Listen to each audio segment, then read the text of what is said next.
First in the chat says you are alive. And I'm in this new chair. I'm sitting much more comfortable than what I was the other night. Of course, you hear the fan going. You're probably wondering why I have the fan on, but also have my sweatshirt on because I'm a fucking idiot. And I can't decide whether or not I'm hot or cold. But fuck it. I'm sure at some point I will come out of the sweatshirt. I will still be in my shirt though. Because listen, I know fat is in, but it ain't in tonight. I'm gonna tell you that. Man, they're really. I want to say there's not a lot to talk about, but I feel like there is. But I don't know, man. I feel like I spent the entire day having to.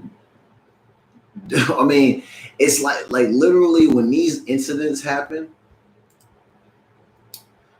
it's like the black signal comes on, and then we all have to become these fucking protect your neck type of fucking heroes that have to defend our blackness to white people.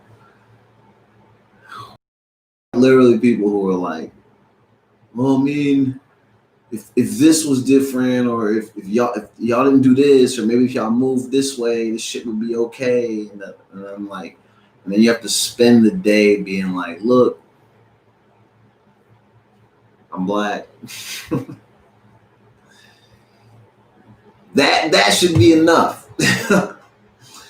Because just based off of that, anything that you as a white person say to me in reference to how I live or how I should live, it's done. It's in one ear out the other.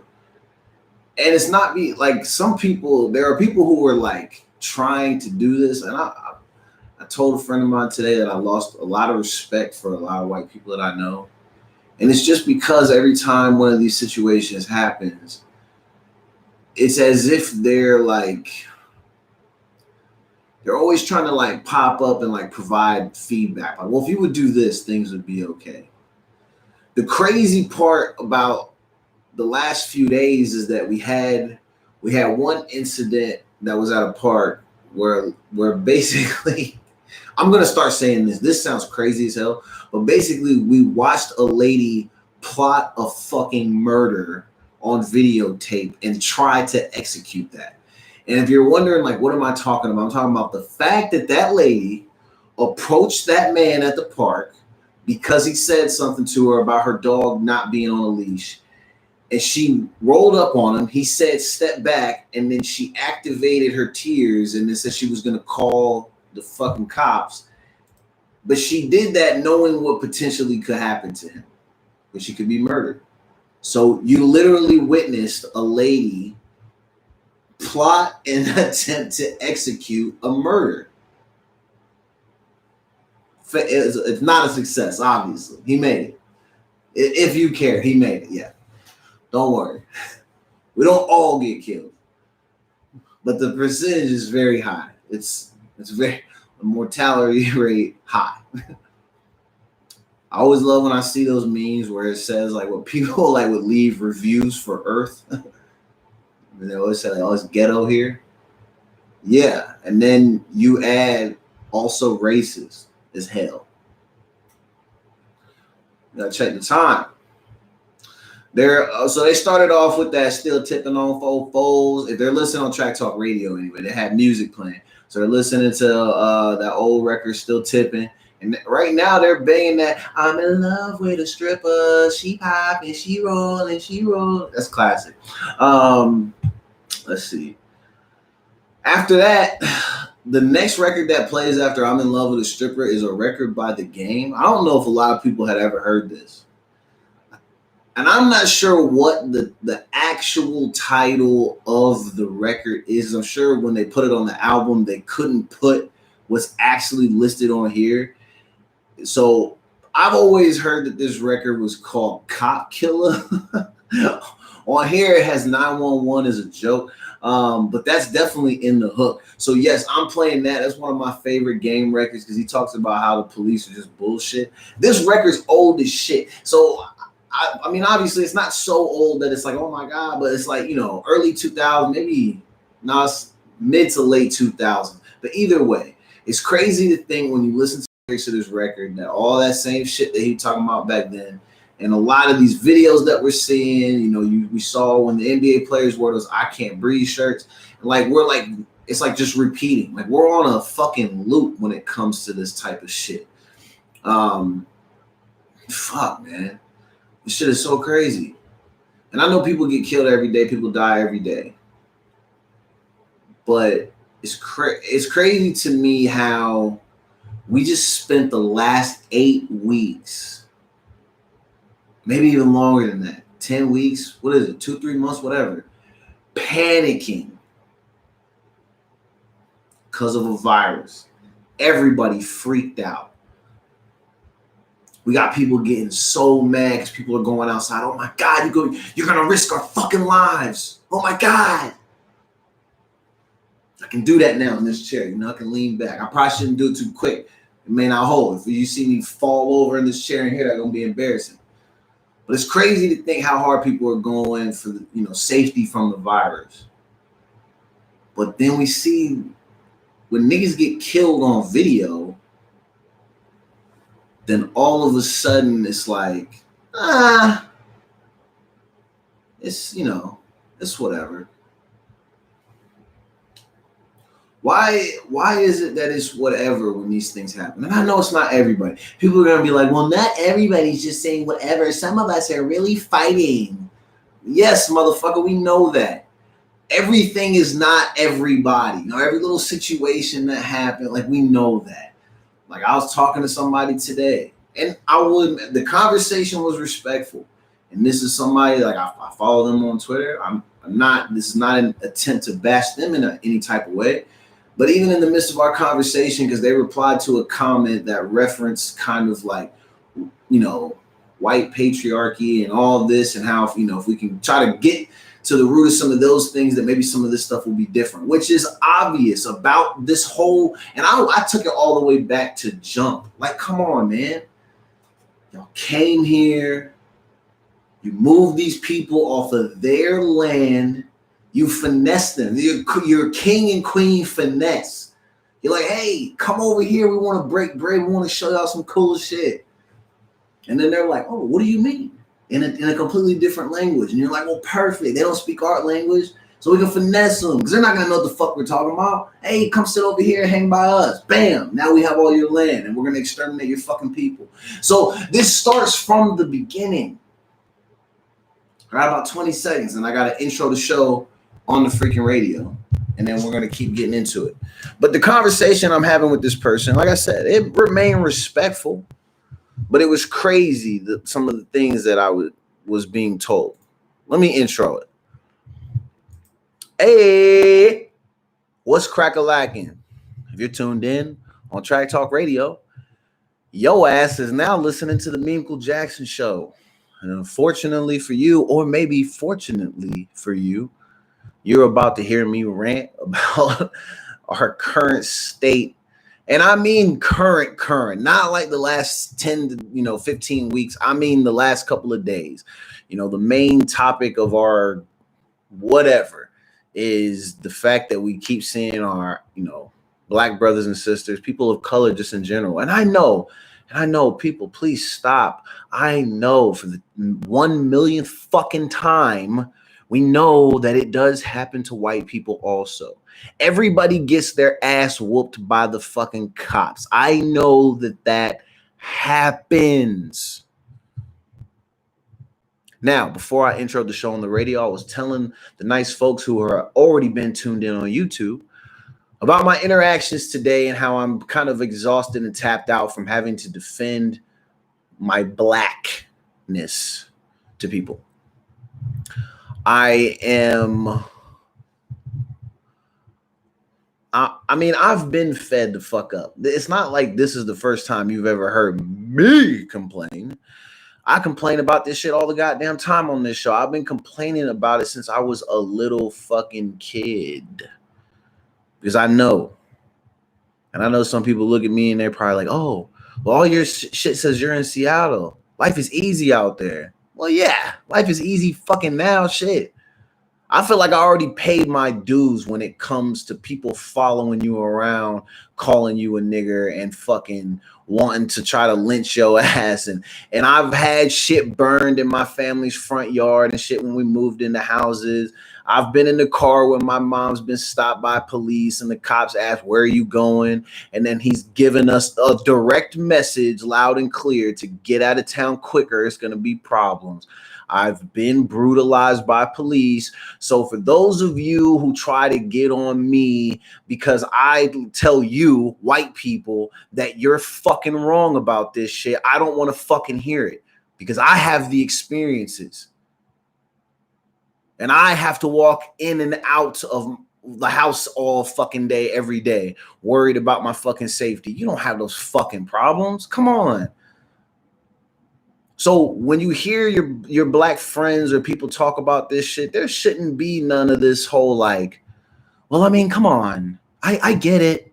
And I understand, you know, because I know some people who've had a hard life and, you know, my parents didn't always, you know, make it. It wasn't always easy for us too. Like, it's not about whether your parents struggled or whatever the case may be. None of that matters. You don't need to try to compare your experiences. I'm going to tell you like this. I've told this story 100 million fucking times. One of the things that upsets me the most about seeing George end up losing his life from having a knee on the back of his fucking neck is because I've been face down on the fucking ground while being held by multiple people after being held at gunpoint, and I've had the knee on my back, not on my damn neck. I will not say that they were trying to kill me, but I will say in that moment when you see guns pointed at you and you're being yelled at by multiple people, many different things, and all you're thinking about is, shit, where's my fucking mom? Or where's somebody that can help me? And you want to know the craziest shit about my situation? I'll never forget looking up to my left and seeing where I was going, which was to my friend's house, where my girlfriend at the time was staying, and literally being able to see my friends across the street watch me be harassed by police. Now, this is before everybody just had a fucking video camera in their fucking pocket ready to record. But seeing how people were kind of standing there, I can understand how in those moments they probably feel a little bit helpless. Like, what are we supposed to do? You know? And who really wants to run over and risk their life and fight the cops because they're doing the fucking wrong thing? Like, I can understand why some people will hesitate about that. But can you imagine having to be in those moments, wishing that you had somebody to protect you and nobody's fucking doing it? Every time this shit happens, I have to kind of relive that for myself because I feel bad that these guys and gals sometimes are the ones who didn't make it. I'm thankful and blessed that I am one of the lucky ones to have made it. But at the same time, this shit don't get any easier. And that's fucking years ago, man. Years ago, that shit happened to me. I still have nightmares about that type of shit because it's an actual threat. I know the last time I was pulled over by a cop, and I remember this because I posted about it on Facebook, I actually was giving the dude props because it was late at night. I was rolling through Burien. I did something kind of stupid, just driving. Wasn't nothing crazy. I wasn't under the influence. There was nothing fucking going on. Guy pulls me over, asks for my information. We go through the whole thing. And he's cool. He keeps it G. He's respectful. He's not mistreating me. It's not none of that. And I'm in an area of Burien where crime is known to crack off. He should be on guard. He should be ready to fucking do whatever it takes. But he didn't have to skip the part where you enter the engagement with compassion and respect. He didn't forget about that shit. He treated me right. I remember even posting about that shit and then watching some white girl complain about how I was giving this officer props, which is so fucking crazy because a lot of people right now are mad that we're bashing the police. Oh my God. You should point out all the good things they do. Cops save lives. They're all heroes. They're not all fucking heroes. Some of them, yeah. Hell yeah. You're fucking right they are. Absolutely. But a lot of these niggas ain't shit. That's not wrong to say. It's just accurate. And we are to the point now where this stuff has happened so many times that now you have to look at everybody standing right next to the situation who isn't doing anything. And unfortunately, it's other people who wear the badge and the gun and the whole uniform. It's all of them. You have to. Even if you are a cop, if you end up seeing this, come on, man, think about it. If you're not for all this violent shit, but yet you work with somebody who's willing to use excessive force and use violence at any moment in time while they're on their shift and while they're doing their duty to serve and protect, if you're with somebody that's willing to do that and you're not putting a stop to that shit, what are you? What are you? Besides an asshole, what are you? You're an enabler, I would feel like. I mean, you're definitely complicit. I mean, you think about the amount of cops that are like standing next to these situations. One of the videos I'll never get over, I keep seeing this one pop up. I think it's from fairly recently, where you see a guy who's in a Rams jersey and he literally has his hands up against a fence. 2 officers, 1 male, 1 female. And this is one of the perfect scenarios, because when you think about how people want to nitpick everything and be like, well, what are they supposed to do? Because this variable and that variable and da da da da da. I'm still saying fuck no, because when you watch the video, you watch the cop start beating on a guy who literally has his hands up, leaning up against a fucking wall. You're beating him. He's not resisting. He's not doing anything. You're beating him because you're upset. Even at one point in the video, you watch the cop pause just long enough to take his glasses off of his head, throw them on the ground in rage, and then go back to repeatedly punching him. Guess what his fucking partner is doing? She's doing absolutely nothing. And it's crazy when you think about the amount of people who are like, well, I mean, maybe the interaction started off wrong and maybe he was being disrespectful. Yeah, so he's being disrespectful and he has his hands up and his back turned and he's just standing there. He deserves to get punched in the fucking head, right? But if I say that I feel like you're being disrespectful to me and I start punching you in the fucking head, what is that called? That's assault, isn't it? Isn't it?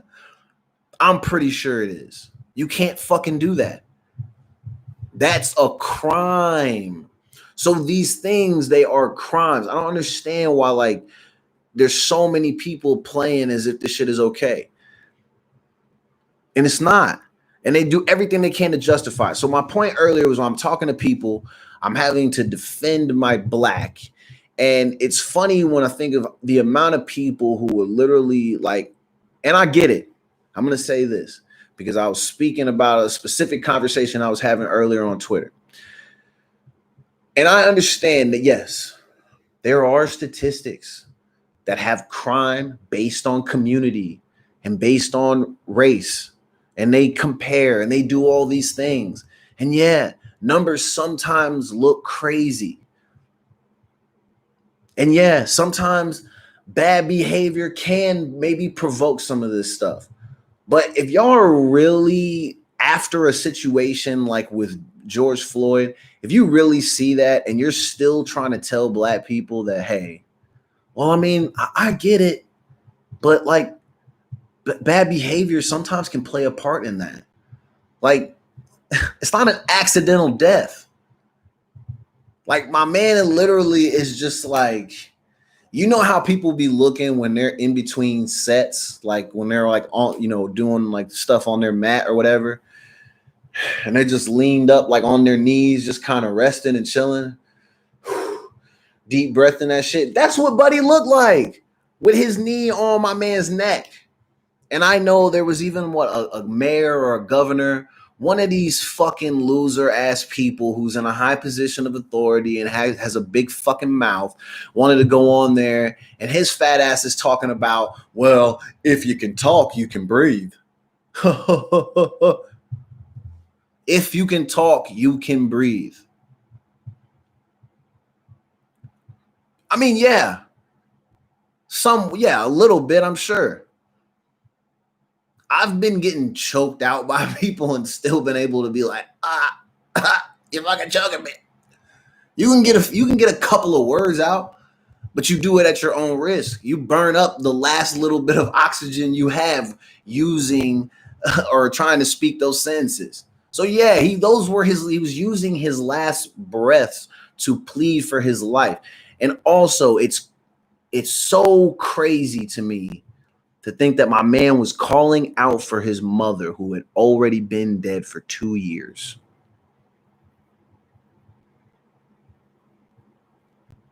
Calling out for any and everybody to help.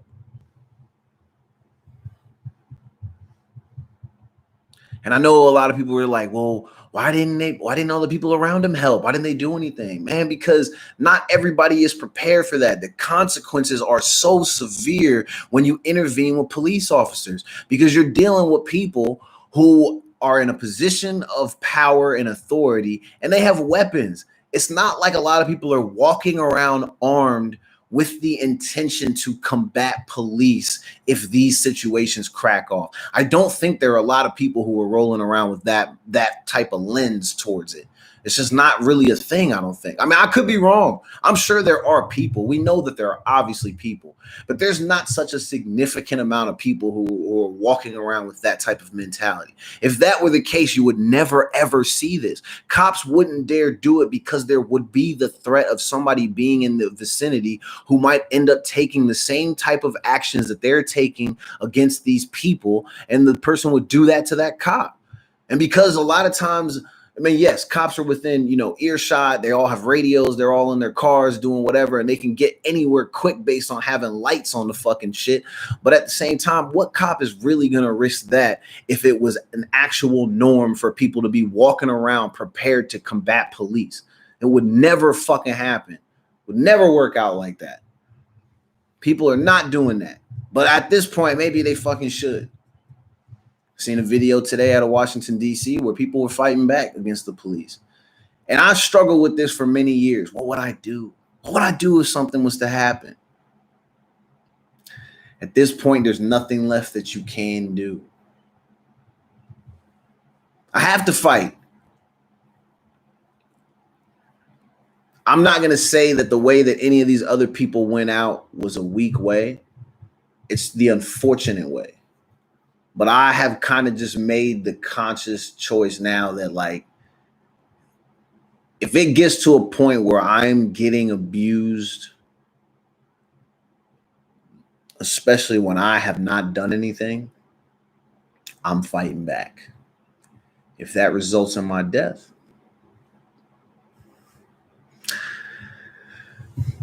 that'll just be what it is. That's where I'm going to leave it. But it's crazy the amount of people who are doing everything they can to justify it. Like I said, the conversations that I had today, I felt like they were good. They were insightful. They taught me things about people. They taught me about the specific types of mindsets that people have in regards to these situations. I'm not going to say the person that I was engaged with doesn't care about our situation, because it wasn't that at all. I'm not bashing them in any type of way. I don't feel like anything that they were saying was, it's all, like, in a sense, factual to some degree. Yeah, I'm sure that they do have numbers that support that some of the crime rates in specific areas more populated than others. Yeah, the crime rate is going to be higher. And if you're looking at, like, the freaking projects in New York, yeah, where all the black people live and all the crime happens, yeah, those numbers are going to look crazy on fucking paper. But we have to watch day in and day out videos of the people who were put here to protect and to serve not do the right thing. And you know what kind of sucks is because I know today I've kind of been using some comparisons, and I've, when people have tried to like, say shit like, well, you never know what was going on and da da da da da. And I'd be like, well, we knew what was going on with Dylan Roof, and he walked away with no scratches or nothing on him. So why is it that you can have a person go into a church, murder 9 people, walk away without a scratch, and then there's a person who you may believe has used fake money in order to purchase something? And from what his attorney said, the guy who's representing George or on George's behalf, he said that what they were called for was that they thought he tried to use a fake $10 bill. So my man literally ended up losing his life because they thought he was trying to use fake money. And so in the Dylan Roof situation, I'm not saying that, well, he should have just been killed, because if anything, maybe, based on procedure and protocol, obviously I'm thinking that they're just wanting to engage, reduce, chaos within the situation, apprehend, and then, take people into jail. That obviously is what you want to do, because they're not judge, jury, executioner. They're just the people that apprehend the bad guys. So in the Dylan Roof, and be like, well, all the cops pretty much did the right thing, right? Because they were able to subdue him. They didn't have to use a ton of physical force, and they didn't have to, do anything crazy that was outside of the bylaws that, they're supposed to adhere to. Right? Yeah, maybe. But it still seems crazy as fuck that, like, okay, even if we want to commend those people, tell me why the cops in this other area aren't doing the same thing that these cops did. That's what's different then. Where is the misfire within the training? Why are these people practicing extreme patience against a suspect who's armed with an automatic weapon, and then the cops who were working with the guy who's unarmed and just suspected of using fake money, why are they using force that ends up resulting in a death? Something is wrong, right? It's all cops involved. But we have two different groups of police doing completely different things. Now, I'm going to say, in my opinion, I felt like Dylan Roof should have been executed on sight, because that is what they do to a lot of people. You see a nigga come walking around with an automatic weapon or whatever he's using to cause bodily harm, death, they usually shoot the guy down. We get shot for way less. My man Philando got shot in his own fucking car after being asked to show identification. And while he reaches for his identification, the thing that he was asked to present, his life is taken. And the guy goes, well, I got scared. Scared of what? Scared of what? You ask for his ID, he goes to pull it out, and within seconds, you fire your weapon into a car with multiple people in the car. And the best you got for me is, I felt scared. I mean, shit, even when you watch the video of George, they pull him out of the car.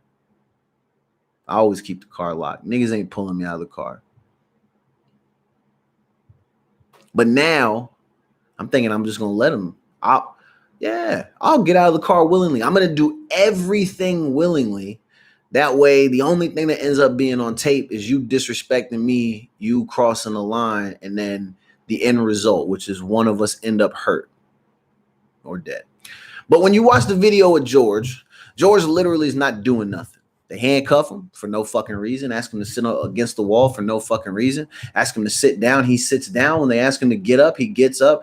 And then all of a sudden, he's being choked. And then after a little while, his life is fucking over. That's crazy, isn't it? Crazy. But like I said, we get to hear about all the statistics, and maybe we're just being too sensitive, and gosh, I mean, it is so heartbreaking, guys. And I know, some of my family members, they know people who really had it rough. And yeah, I mean, I know it's nothing compared to, being murdered by police, or, being choked to death, being followed by a civilian and having your life taken because you're wearing a hoodie. But, my grandma Bernice, she always used to say that, sometimes you just have to, relax and be patient and let Jesus take the wheel. I swear that's how all my white friends sound. And offer like that fake ass support. We're gonna pray for y'all. And maybe that's what y'all need to do, is y'all just need to pray to Jesus a little bit more. Because when you pray to Jesus, he'll fix it. Now, yeah, a lot of us, we do believe in the higher power. If you think that we haven't been praying up to this point, you've lost your fucking mind. Now, we're at an impasse because we're tired of praying. We want justice. We want reform. We would like to do that in a nice manner. But now we feel like maybe we've been rejected too many times. You know what this is like? This is crazy. So for all you ladies out there, go look at your DMs and you see how the niggas in there saying, hey, what's up, girl? Hey, I see you. What's up? Hey, this is so-and-so. What's up? And then it goes, hey, bitch, fuck you. That's how this is with this whole like police brutality and all this fucking racism shit. You guys have been fucking rejecting our proposals for how to fix this for many a year. You spent a lot of your time oppressing us and suppressing great ideas on how we can all come together on this. I know people have provided them. There's no way in fucking hell that they have not. I know sharper minds than me have come up with much better solutions than the shit that I can come up with. And if you know me, you know that I consider myself somewhat a dummy. Some of this is just to kind of force me to do research on things and get the opportunity to talk to people so I can learn more. But I do know that people smarter than me have come up with really strong ideas on how you can bridge those gaps between our community and yours, and how we can eliminate the violence. Shit, I know my brother went above and beyond to try to help with police reform, to try to get some of this shit fixed. And I know that because I've literally been in situations with him where we've been fucking harassed way more than what we should, just based on the fact that we were black in a place where it probably is, how Creed on The Office has a problem with the sign on the bathroom door and he thinks that it's whites only. That's what I feel like. People in the town that my brother and I are from, they felt like that, whites only.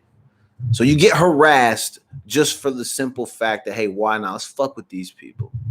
But everybody's tired of that shit. So like I said, we're to the point in the DMs where now it's on that fuck you type of shit. So for everybody who is like, well, I don't understand. John, can you believe it? They're looting the Target. What did Target ever do to you guys? And oh my God, I was just thinking about going to Minneapolis the other day, and now I can't even go to the Target, John. They destroyed it. Oh my God, the Target. We don't give a fuck about no goddamn Target. Come on. Target has insurance. Yes, all the looting and rioting is stupid. It's dumb. It doesn't solve anything. We know that. But what does it do? It raises awareness, creates a way to generate attention, So obviously looting and rioting is not the option, but it is an option. You guys have done this before too. White folks, remember? Do we need to bring up examples of when you've looted and rioted? And because you were told no upon something, you've opted to use force to get what you want? So why is it that like it's okay sometimes, but then it's not okay now? God damn. I mean, honestly, think about the position that you've put us in. You're lucky that we don't have people rushing the goddamn White House every fucking day. or any place where people who are white maintain a position of power and have refused to do anything about all the bullshit that minorities suffer from. You are lucky that you don't have Native Americans, Black folks, Asian people, Indian people. God damn, you think after 9/11, think about the hate and suffering that they went through. There should be tons of different races lined up at your door, ready to run fades on site with any and everybody who has an objection to how these people feel. But there is not, because we have taken and continue to take the high road. All we ask for is to be heard. Listen to what we're asking. Listen to what our demands are, which aren't much. I mean, can you believe that people are really wanting to question why I'm demanding just a little bit of respect?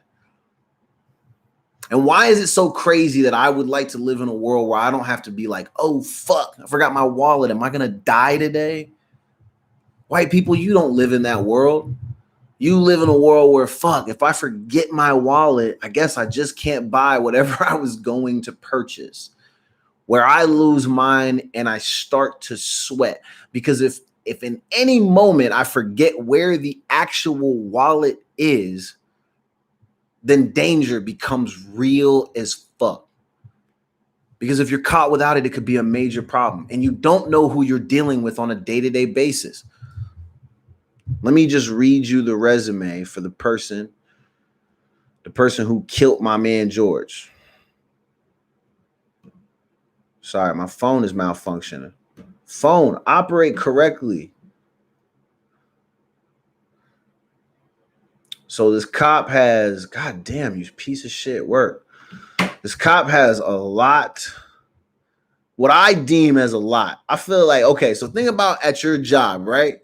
How many fuck ups are you allowed? Probably not many. 1, 2 if you're lucky. Black pretty much get, depending on where you work, and I think most people only get 1 to 2, and then on the third one you're done. Most companies live by the 3 strikes you're out type of deal. This guy, let's see. So he has, on May 25th, he killed George. Let's see. In 2011, he was put on leave for inappropriate police shooting of an Alaskan Native American. So, you know, he's attempting to kill or killing everybody. He's not a hater in that regard. In 2008, he shot an unarmed Black 21-year-old. So this is definitely not his first rodeo.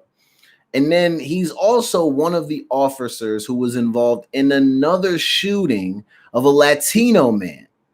16 bullets entered into this guy, 42 rounds fired total. Also, no, I'm not done. Hold on. You thought it was over. 3 was going to be a lot. And you're like, oh shit, 3 of these, right? It should be over. No, it's not over. In 2005, him and another officer were chasing a car, causing the death of 3 people in a car chase. So he does it by car too. If you need your murder delivered, he can, he can oblige. There are 12 police brutality complaints against this guy.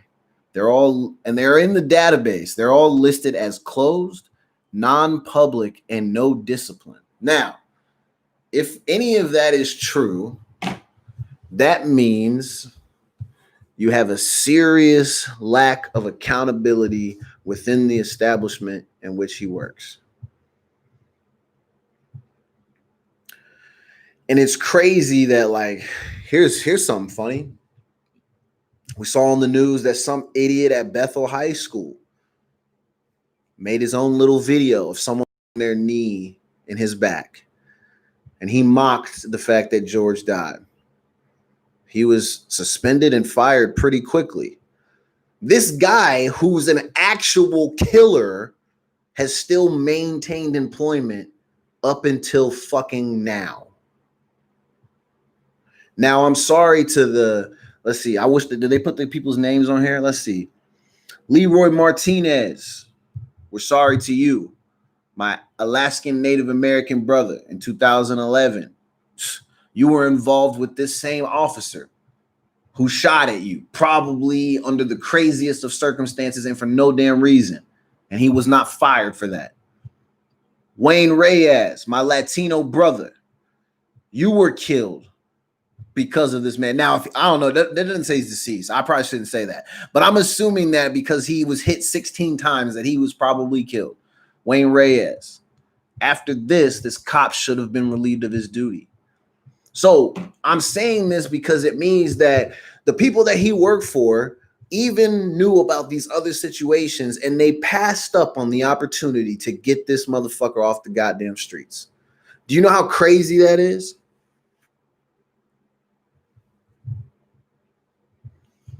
I'm not a black person that blames Donald for this because these people exist without Donald. Donald gives them the confidence that they need. To these white supremacist people, Donald is like their coach. Like when I watch Kobe before I go hoop to get hyped, that's what Donald is for these Make America Great Again assholes. They need him because he is their beacon of hope. But you can't blame him for this shit. This shit didn't start because of him. It doesn't end with him. This shit has been happening. Like everybody's so fucking surprised. Even a lot of times when they riot, our own communities take the brunt of that a lot of times and get destroyed. People are tripping about Target. Shit, when there were protests, not too long ago, what was another place that, like Starbucks was one of those places where people were out throwing bricks into the fucking windows and shit. You see that shit all the time, man. But I love when white folks go, I mean, do you guys have to break and destroy everything? Why can't we just talk and have a conversation? Because we tried that. Now you're getting what you get. Like I said, looting and rioting is not the option, but it is an option. It's not my preferred option. I'm not out there doing that shit. They're supposed to have a protest in Seattle this weekend. I'm not finna go down there. Why the fuck would I want to do that? I know what happens then. If it turns violent in any type of way or it becomes, goes from non-peaceful or, to something else, then everybody's going to end up getting this label that we're all out there trying to be criminals, man. That don't do nothing, man. I'm ready for actual solutions. We got to get to the point where people just don't have to you shouldn't have to riot and protest this type of shit. Come on, man. Any of y'all get pulled over. I don't want to see none of y'all get hurt like this. And this is the thing for me. I always go back to some of these other stories that I've seen. One of the most heartbreaking things I ever witnessed on tape. And the part that really got me, it wasn't even so much the abuse, because I expected the abuse that this woman took by these police officers, because you expect it at this point. It was the fact that these niggas high-fived afterwards. So the craziest shit I've seen is there's a security camera footage of these two officers pulling over this white lady, a nurse. I remember her being a nurse, and I remember they talked about how she wasn't in her scrubs. She was just in her normal clothes. And I remember that being kind of a big deal, because I was like, I wonder if maybe they would have treated her different if she was like, in something else, because that's what people always tend to say. Well, I wonder if your circumstances would have been different if you would have been doing something else, wearing something else, being somewhere else, doing blah, blah, blah, blah, blah, all that something else type of shit. She's literally not doing anything. They pulled her over because I think like her tail light was out or something. Think about how petty that shit is. Why does she end up getting slammed on the fucking ground or on the car or something? She ends up getting beat the fuck up over a tail light, fam. And then to watch them put her in the back of the car and then high five as if they just accomplished something. This is two cops, bro, celebrating for beating up some little ass white girl. So you know how when people hunt, right? Small animals, like, oh, it's cool. Yeah, you killed this small little animal. But you realize in the human version of that, black people are like, killing fucking woolly mammoths and shit like that. We're exotic creatures. So if you're white and you get one of those kills in the white supremacist community, you're like a fucking god, I bet. I've seen a video with all these cops standing out front of Buddy's house protecting his shit. And I get it, man. He has to have protection. And some of that is going to be, the freaking prosecution is going to ask that he be defended, and the defense is going to ask that he be defended because, we want him to make it to court. Obviously, you don't want nobody running up in his house and, handling the business too early, because we want justice to be served. At this point, I feel like most black people will feel like if somebody did run up in there and clip him, that justice would be served. But I get it. He has to have his day in court if he's going to have that. You see a lot of people out there protecting them, and I get it because they have to follow orders. It's their job. But it does make me wonder, how many of those people are protecting him with honor? Like, oh my God, this guy's my fucking hero. He killed one of those monkeys. One less monkey. We all get to live better. My family's future just got a bit brighter, buddy. Some of them even look happy to be out there protecting him. And I would say if you see somebody wearing that same uniform that you wear, that same badge that you wear, who took that same oath that you took, and they're out there killing, and that's not what you stand for, if you're not, I get it. I totally get it. You don't want to put your life at risk, the life of your family. Food on the table is a very important thing. So risking your job that's not something that everybody's willing to do. But at the same time, if you're still able to go to work every single day and work next to people that are looking for opportunities to harm people and abuse their power to try to finesse things to go in their favor. If you stand next to those people, you're just as garbage as they are. Fuck, if not worse, because you have the opportunity to put a stop to this. So then I have to wonder, what's it going to take for some of these people to actually be like, all right, man, let's fucking do something. If anything, by now, you should have gotten to the point where you're so tired of hearing us say Black Lives Matter and we deserve justice and we want peace and we want equality. You should be so tired of it that you actually just fucking give it to us and leave it the fuck alone. You should be so tired of it. Why is it that certain things can happen so quick and then other things can't? You mean to tell me we've been going through this shit for 500-600 fucking years, but then in an amount of 3 days, my man Donald is probably this close to getting Twitter shut down? And I know that's probably not real, but the fact that somebody has the opportunity to sign an executive order for something and it's to try to shut Twitter down. Like I said, I'm not the most intelligent person, but I'm not a complete fucking idiot when it comes to managing resources. If you have these type of resources, why have we not put a stop to some of this stuff? And I know people are going to say, oh my God, but Minkle, it's not that easy. God, I know. A lot of hoops to jump through, so much red tape. A lot of red tape. But most of that has these people's fucking blood on it.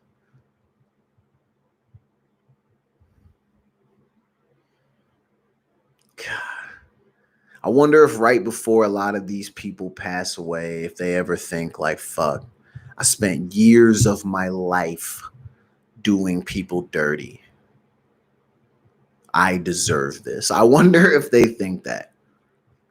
Or if just at the very last second, if people go, Lord, I know I haven't talked to you in a while, but, I sure would like to be led into heaven so I can be with my Aunt Becky and my cousin Jimbo and, all my friends and family. I know that I fucking spent years of my life just abusing people and holding people back. But Lord, if you can hear my prayers, I'd like to come home. God, I bet that's what they do. Right at the last second, pray for forgiveness. So, I mean, if based on that logic, after we tear a bunch of shit up, whoop some ass and do all these unnecessary things, Maybe we'll just pray for forgiveness. Start living by y'all code.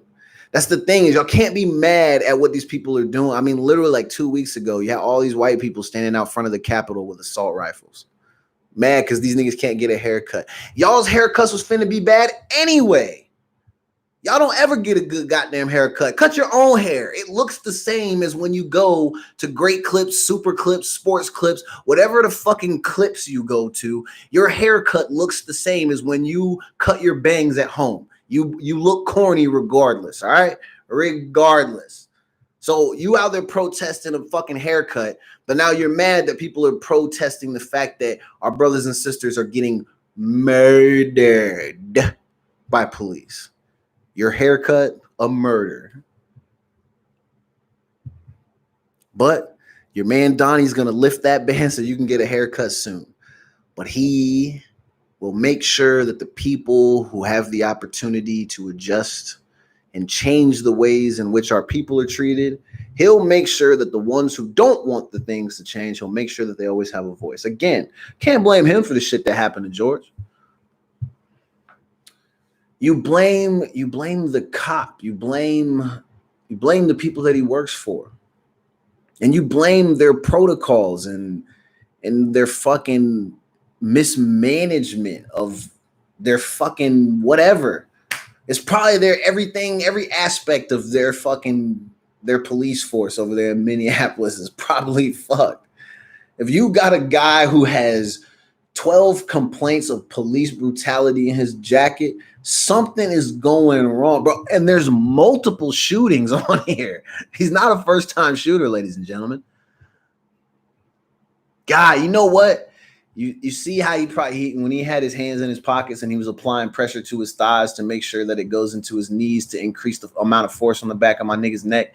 He probably was in that moment thinking, fuck, man, I wish I could pull out my gun and put a bullet in this nigga's head. I bet he was thinking that. He had that look on his face too, because he doesn't even look like he cares that he's doing the wrong thing. There's no way that you don't know. Now, again, back to this cornball at Bethel High School. I thought it was funny that he made a video demonstrating how he was still able to breathe and maintain life even though he had a knee on his back. But fam, here's what you failed to realize. The people helping you recreate this aren't trying to kill you. So of course you didn't die and could breathe. The person wasn't actively trying to kill you. Do you see the difference, guy? Follow along. I mean, shit, man. I'm not trying to disrespect completely because I know people that work at Bethel High, but listen, we got to talk about the hiring process because... And I don't know, maybe you never would have guessed it or suspected this type of stuff. And look, he's entitled to his opinion. I totally get it. You feel some type of way. It is what it is. But come on, man. You just look like a bozo. I'm not even going to tell you that you did wrong. You know, you just did something fucking stupid. You're just stupid. Go look at me. I'm white. I can make a video and I'm going to demonstrate how you can have a knee on your back and you can still breathe. I'm so funny. Hey guys, look how clever I am. I'm going to put this on the fucking internet. Come on, man. It wasn't even a good demonstration. You're terrible at that. Come on, you're terrible. God, what's that guy's name? I swear, is his name Dave? What the fuck is his name?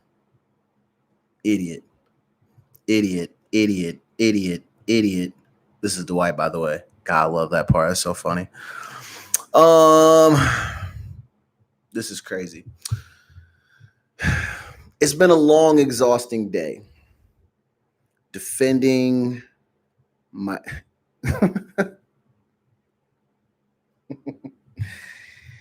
I always think about how funny it is when like other people... There are like other groups of people who like suffer, you know, there are other people who definitely suffer. Yet we know that. But I love, it is Dave. It's David Hollenbeck. We see you. Terrible demonstration. I feel like you didn't watch enough Bill Nye the Science Guy videos when you were coming up because Bill pretty much teaches you the art of presentation. And the best way to demonstrate anything, you should take some cues from that. Bill could have helped you out, even though Bill's not a racist and would not support anything you're doing because you're a complete fucking idiot. But still, he could help you work on your presentation skills. Fucking Dave. Capital D.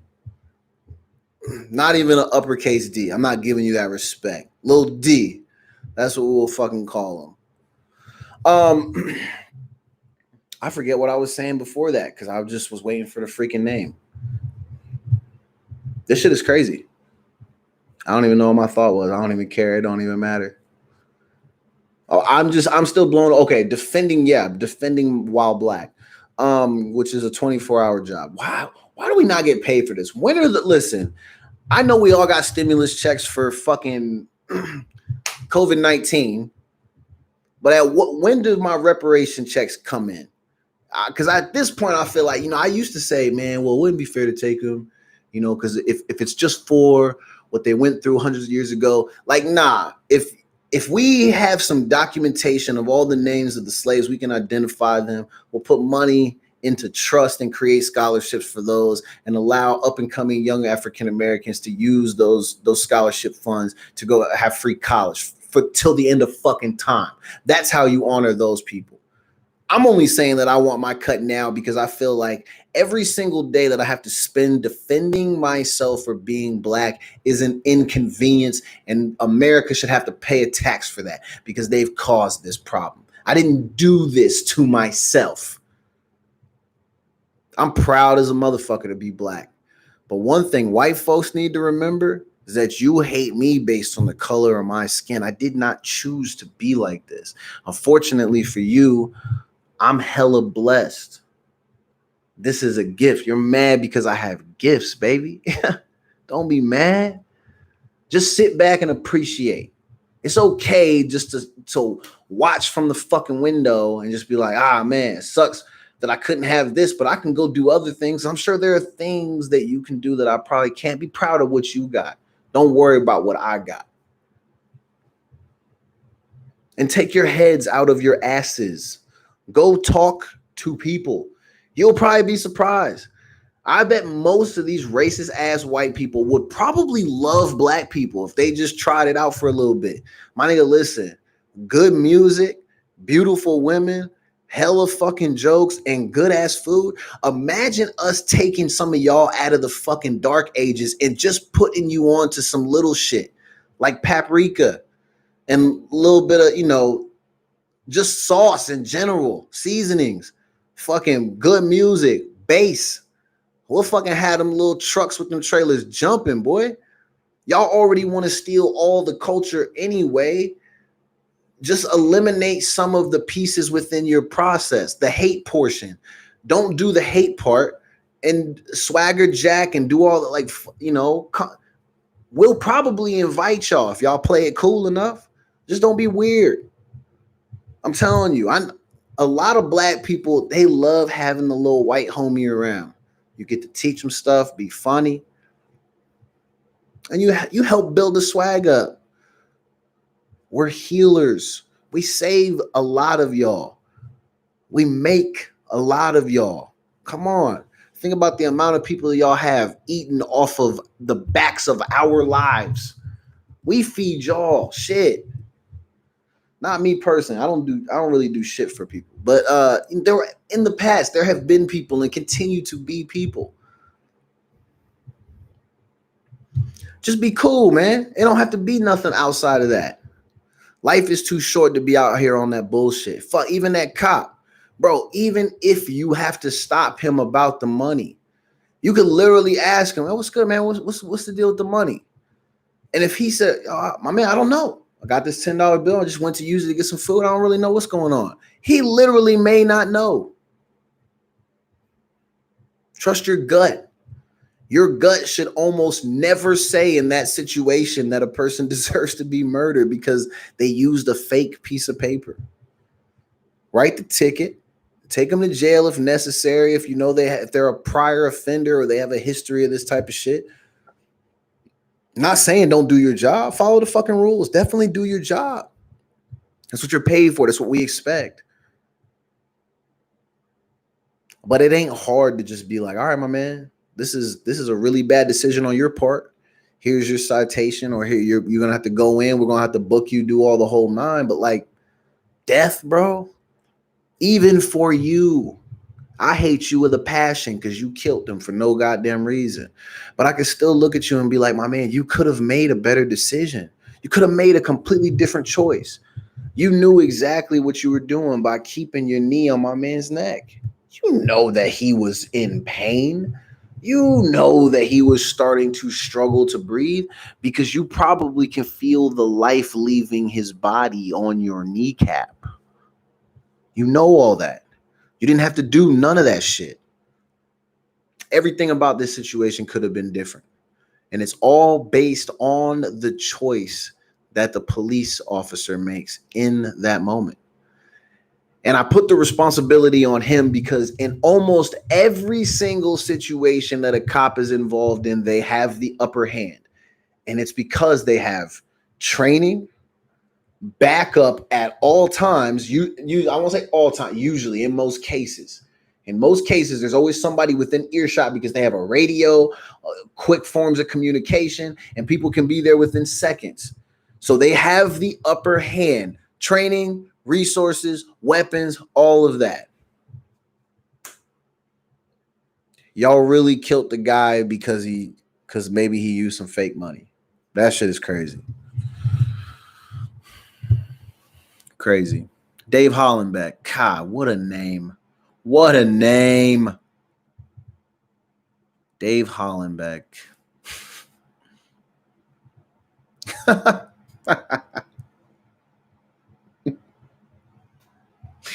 Yesterday, my nigga Dave had a job. Today, you don't have no. That's crazy. I hope Dave doesn't have children. I would hate for his children, to be put in a situation now where maybe they can't eat. But at the same time, like, I don't know. White people always have savings. I don't know. Yo, this is crazy. So in Minneapolis, this is like days ago. They had this video of this white guy harassing these black guys who rent, I think it's either office space or maybe they live at the building. But either way, they have a gym within this building that they pay to have access to. They were in there using it. And Buddy got on the phone. He called the leasing office or whatever. And it's funny because he called, as soon as he gets on the phone with him, it's like they're on a first name basis. And he hit him with the, yeah. There's some guys in here. Yeah. And I don't think they should be here. Yeah, okay. And he's doing all that, being all cocky and shit. Tell me why I wake up today and it says, Minneapolis man loses his lease after threatening to call 911 on a group of black men he assumed didn't belong. Now you have no home, bro. Why? All you had to do is just mind your fucking business. It's really not that hard. It's not hard at all. It's crazy how many people think that they are entitled to forms of power, because that's what this comes down to. When you see the videos of the Karens and Karens, the Kevins, and all these people who are caught on video trying to like enforce rules and laws upon people, and they're just like regular ass civilians. Like, you just look at some of these people and you're like, wow. This person really lives their life believing that they are someone who has the right to enforce rules upon people. Funny video I seen this morning was this guy in a FedEx truck. And I guess they're at a light. So this is in the middle of the fucking road. They're at a light. I guess he honked the horn at the lady because she was taking too long to go.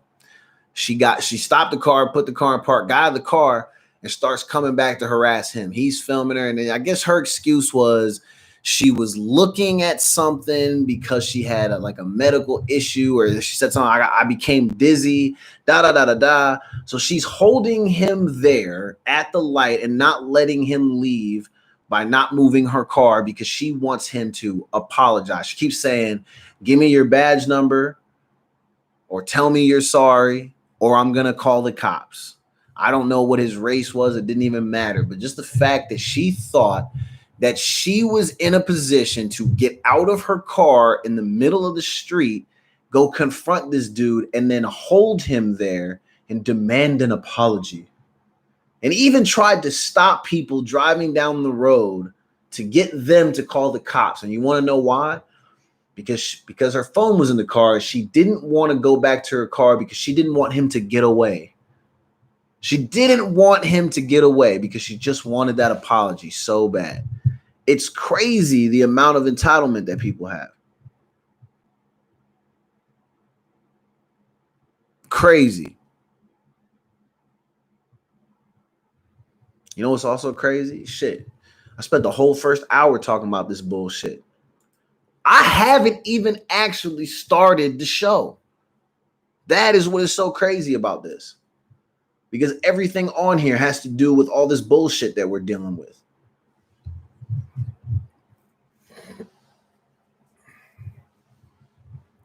I will say some funny shit that I saw though. And I hope people watching and listening, I hope y'all see this or get an opportunity to see it. And I'm going to say this. No, I don't feel bad. I'm in a place now where I'm very angry. And so I try to find the humor in every situation because I'd rather laugh than be super upset. But now I don't feel bad when I see people taking it upon themselves to put a stop to people in the moment. So saw this video floating around this morning where it's a lady in a motorized wheelchair. And at first you're like, oh my God, they fucking put her out with the fire extinguisher on full blast. And I was like, oh, damn, poor little white lady. She just got caught in the crossfire. No, fuck that lady. Because apparently she's on the motorized scooter walking around stabbing people with a knife because she was trying to stop looters at Target. And then there's another video of her getting out of the chair and walking down the street and confronting people. So in one moment, she's in a video begging and pleading for her life and saying, oh my God, I'm disabled and they're hurting me. Can you believe it? And fuck, maybe she is disabled, but maybe just not to the point where she's full-time wheelchair bound. Maybe she just needs it because she can only go so far. And maybe she just felt like, look, I saved all my energy for today. And so now this dude's saying something, let me pop up out of the chair and let see what homie's energy is like. Maybe that's what she did. She used all she had maybe in that moment. But either way, it was crazy to me that people were like, see, you see what you guys have done? You animals.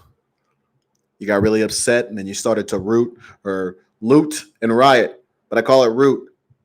It's root. Rioting and looting. Huh. These damn savages. And look at this poor lady in a goddamn wheelchair. Huh.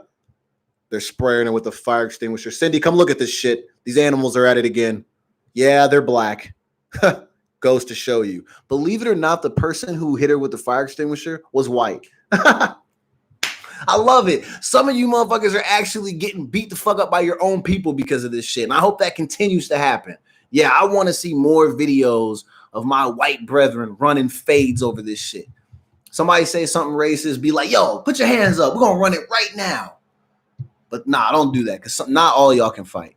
And obviously in that moment, he or she not really doing nothing too crazy because you're literally spraying an old lady in a wheelchair with a fire extinguisher.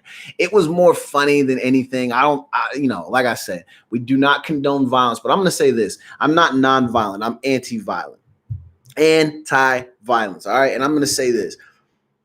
I don't want it to happen. I hope that things can be resolved with a conversation. I tell everybody that I believe things can be resolved with a conversation. We can agree to disagree. We can go our separate ways. But if you cross a boundary, I will not hesitate to send you to the upper room. And if you're racist, I will send you to the lower room because that's where you're going. You better say those prayers quick. If you're trying to get that last second invite into the pearly gates, you say them prayers fucking quick. Like I said, we're not condoning violence, but I understand where we were at in life. I've been here long enough now that I'm not one of these young, stupid people speaking from a place of ignorance. I'm speaking from a place of experience. I passed the first few times that I was disrespected and abused by police. And I didn't say a whole lot. And even when I did tell people, no one really did anything about it. A couple people got upset. Shit, I remember even a time when I was told that I wasn't allowed to vote in the town that I was in. Shout out to my homie Sam Coon. His fucking dad went down there and raised hell because he was doing what was right. But I've been here long enough to see and to have tried all of the techniques that they ask us to try. Please be patient, walk away, take the high road. Yeah, I've done all those things. And I'm going to continue to do all those things. But like I said, if you violate, it could be the end of you. And that's not BS, man. That's just where we're at now.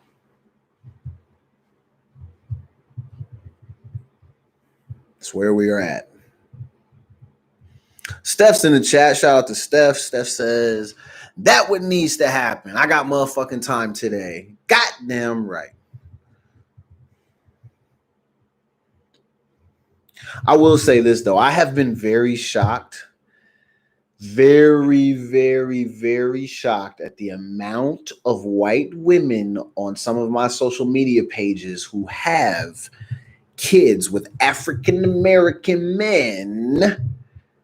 And a lot of you dusty ass girls are some of the main ones out here talking crazy, talking about, well, this wouldn't happen if they would do this and da da da da da. I'm gonna tell you what you sound like. You sound just like your dusty ass parents, probably. So it's fun for you to, smash and bear the children of black men, but you won't bear their burdens and take on some of these problems with them. That's crazy. But big shout out to the ones who do. I see so many more of those same type of people actually riding for their people. You have to. You don't have a choice. Because the crazy part is in however many years, or it could even be tomorrow, that could be your son, that could be your daughter.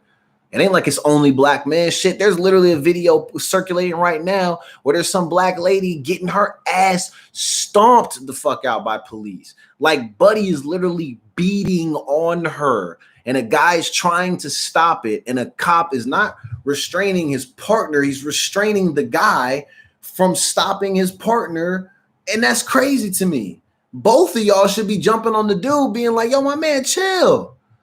Even if you want to arrest her, you don't have to do all that.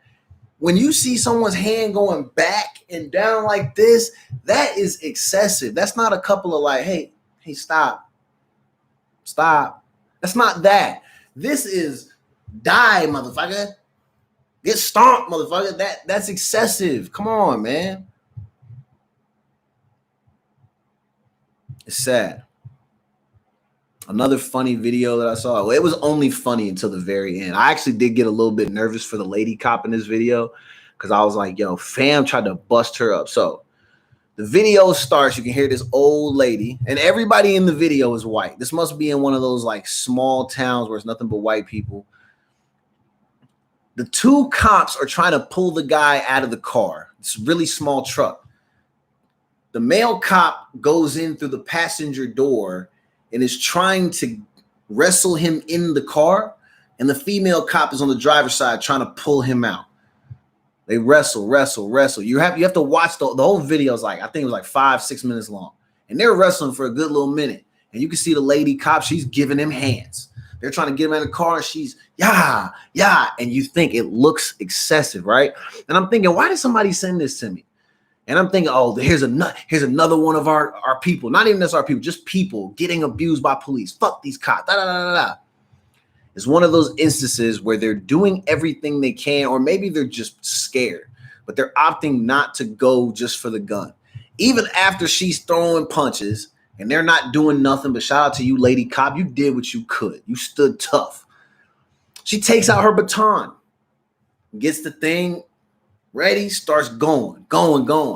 They fall out of the car onto the street. Somehow the guy, and his name is Jerry, you can hear the lady going, Jerry, stop. Jerry, stop doing that, Jerry. You're going to get a charge, Jerry. Just be still, Jerry. Don't do it, Jerry. Jerry's literally showing his whole ass on the video, too. He ends up overpowering both of these people, takes the baton, bam, right across the cop's head. She's bleeding everywhere. Tell me why my man jumped in the cop car and drove off. No shots fired.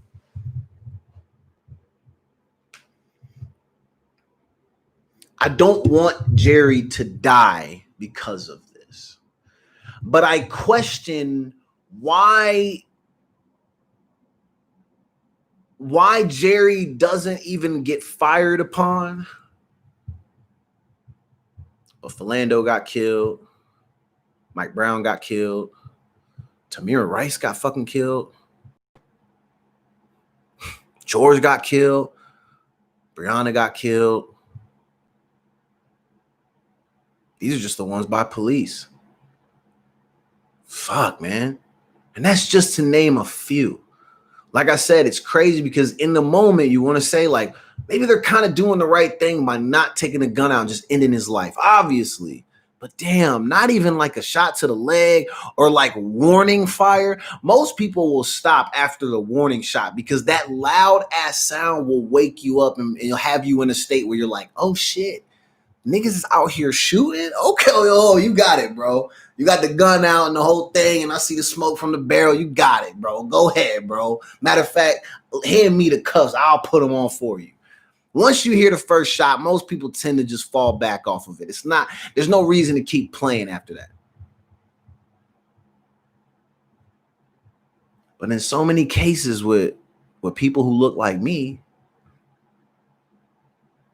they just hit them with the blah, blah, and that's it. That video was crazy, man.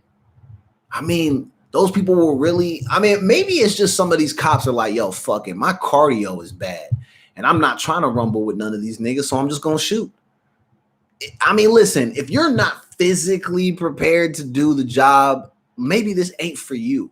I feel like some of the qualifications are you need to be able to be physically prepared to rumble before you're just prepared to grab the gun and shoot. God, you know what movie always puts me in a crazy mood? Was it Fruitvale Station? Michael B. Jordan. He portrays a young man who was killed at a train station on New Year's Eve, which is just so crazy. And seeing the footage from that, crazy. And thinking about that, like, that's how that shit be happening to us, man. Like you're going on about your business and you're living your life, you know, whatever your problems are at home or any of that shit. I mean, fuck, man. It's crazy to think that my man went through his day, got on that train, spent time with his friends and family, and then on his way home, or maybe even to the next kickback spot, ends up dying. And the best that we get from the cop was, well, I thought it was my taser. No, nigga, shit. The weight of the weapon is different. It feels different. The shape is different. You know your gun from your taser. You put the belt on every single day. You're literally trained to know and manage and inventory your own freaking equipment at all times. There ain't no way in hell you got the taser confused with the strap. That's not how this shit goes.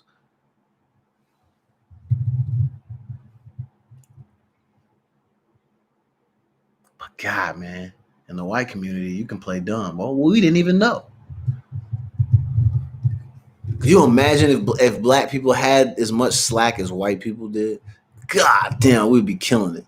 We're already killing it, but this would be even crazier. Think about if I had the ability to like do some crazy shit and then walk away from it. and then have somebody just go, well, I mean, did we check to see if maybe he was, maybe he's just been doing drugs and like, I don't know. It's just what teenagers do. We have to help him. He has a whole life ahead of him. We don't want to ruin his life. Could you imagine if I had that? Oh my God. What would I be doing now if I had that type of slack? God, I would have ended up finishing at the high school that I went to. I probably would have went to a pretty good college for playing basketball.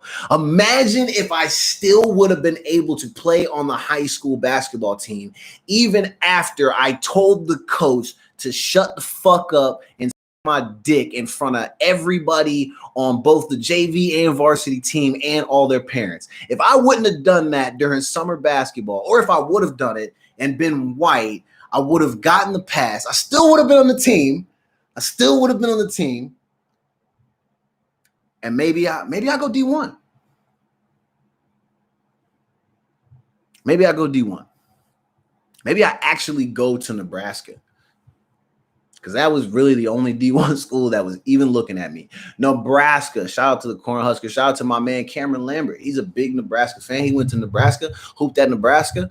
And Cam, I'll wash you up on the court, boy. I love you, though. You're my guy. Stay safe, my brother. But yeah, maybe I would have done that. Can you imagine? We would have some stars, right? Imagine what Tamir would be right now as an adult if they would have just been like, oh, it's okay, little guy. It's okay that's a toy that you're playing with. Babe, just don't do that again, okay, pal? It's okay. Matter of fact, hey, to his parents, hey, listen, it's okay. We totally get it, and we don't want to ruin his future. Matter of fact, here, we're gonna set up all these programs for him, and we're gonna get him a good mentor. We're gonna do all these things. God, imagine if I had that type of slack.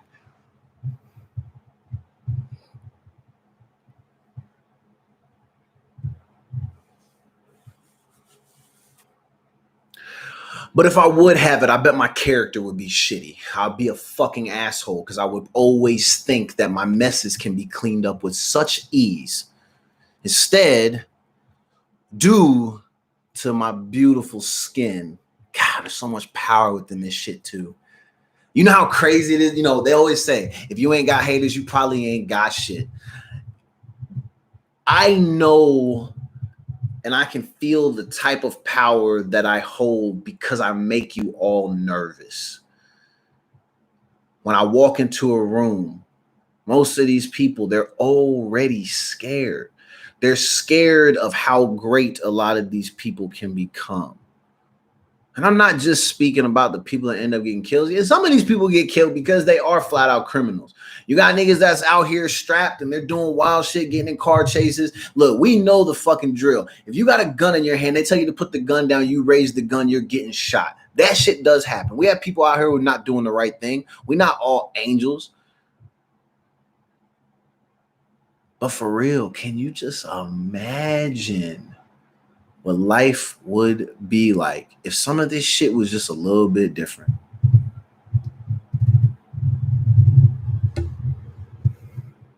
I wonder what tomorrow's going to be like. Who's it going to be tomorrow? Is it going to be me? God, it was almost me, man. I cried today for George. And I always cry when this happens, specifically when people get killed by police, because I know what it feels like to be in those moments. I've literally been as close as you can possibly be without actually being killed.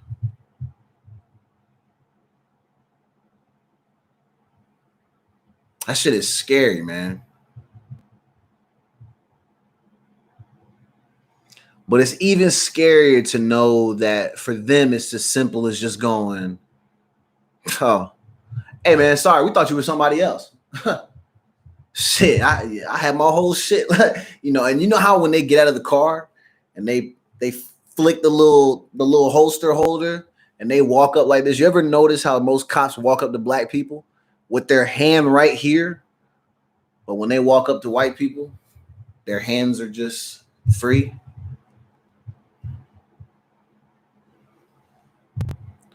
Because white people aren't scared of other white people, apparently. But like I said, there's a lot of power within this shit, man. I can tell.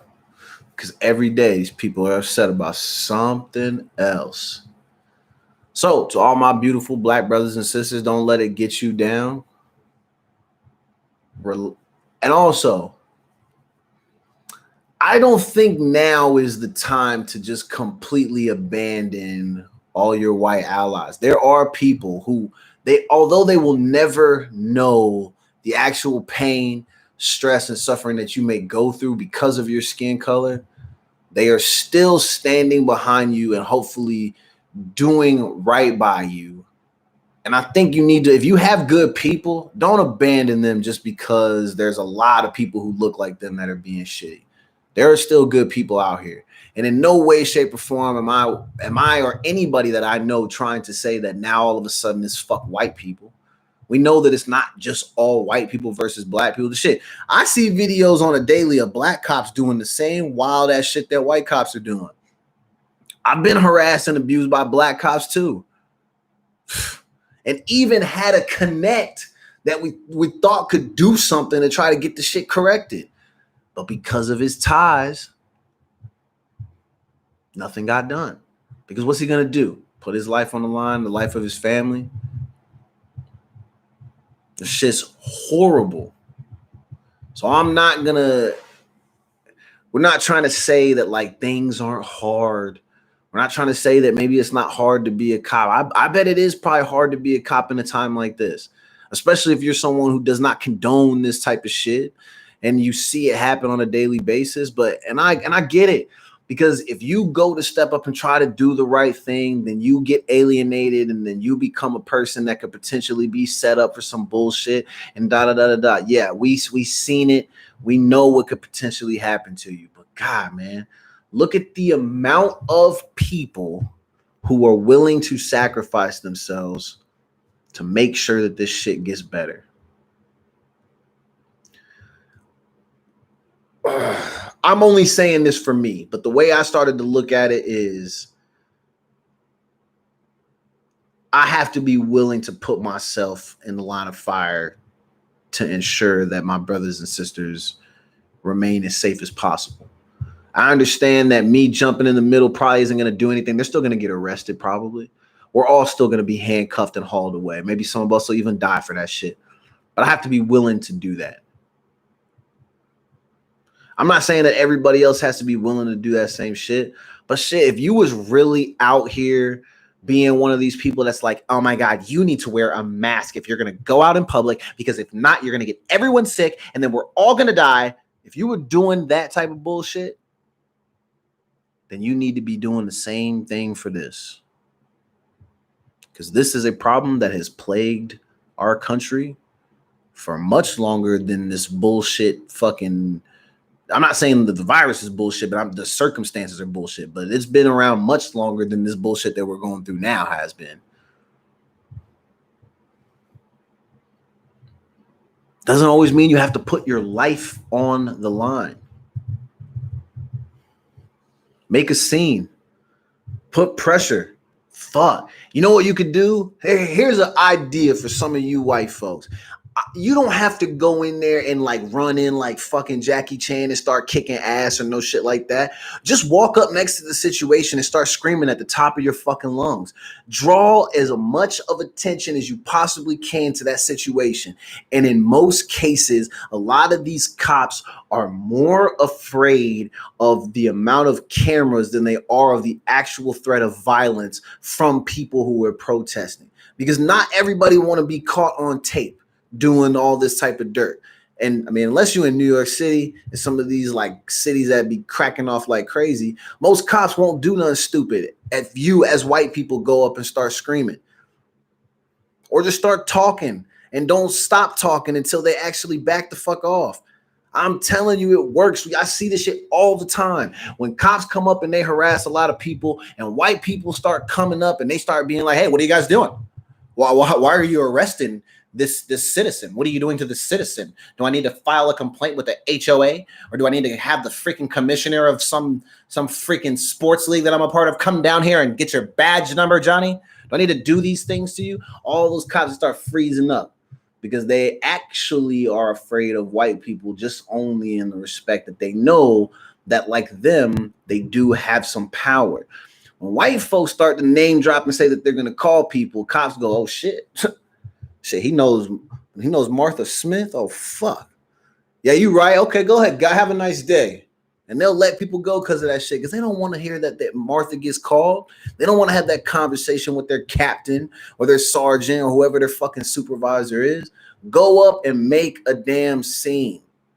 I ain't asking y'all to get killed or take bullets, but don't just fucking stand there and like nudge your friend next to you like, oh my God, look, there's two black guys and a cop. The cop's about to shoot him. Oh my God, turn, don't look. Cover your eyes, but still kind of look. Spread your fingers so you can still watch them get killed, but pretend like you don't see it. That way, when they record you on camera, it looks like you didn't know what to do and you were helpless and you did everything you could. And then cry when the news crew comes over and say how sad you are for him and his family and hopefully that he's in a better place. That's all y'all fucking do, man. Go up and make a fucking scene. You know how y'all be acting when you see celebrities out in public for the first time? You know how white people be going crazy, jumping up and down, screaming, crying, do that shit. Do that shit when you see cops doing bullshit to black people. Run up and do that same shit that you do for the fucking Jonas Brothers and shit like that. The same way you be acting when you see Willie Nelson tour bus pull up. Do that same shit when cops are doing the wrong thing. The same way y'all be acting on Sundays when Costco's handing out free samples. Do that same shit when cops are fucking doing the wrong thing against black people.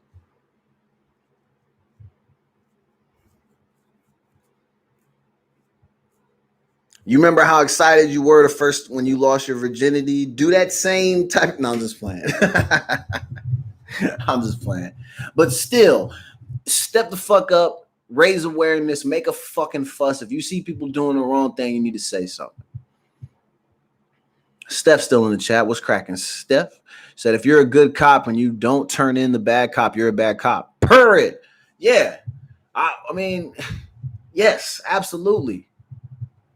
Absolutely.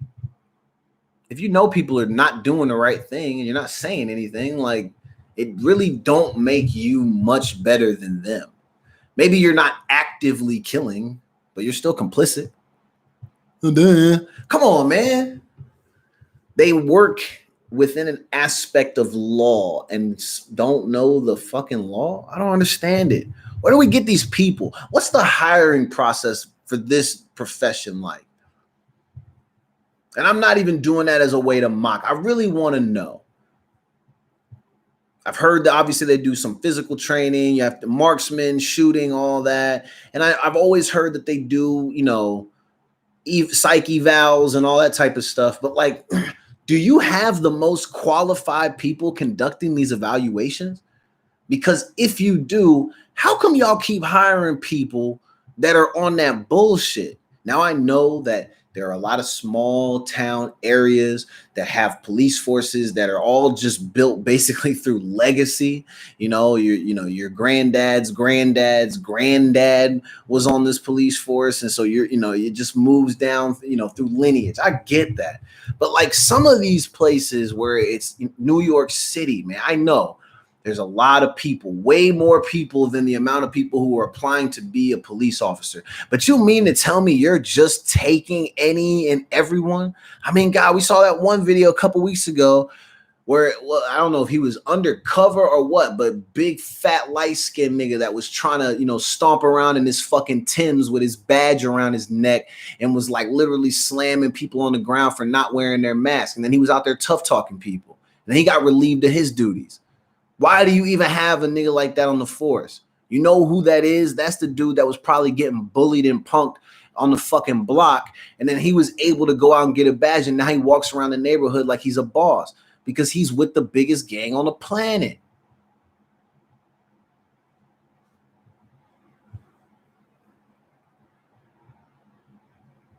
I mean, the KKK used to loot and riot black communities and kill and burn shit. Our people are literally just doing what your people have done. Rioting has always been an option that has been on the table. Is it the best one? No. Fuck no, it's not. Of course not. Because in the midst of all that, you end up burning down businesses that you end up fucking needing.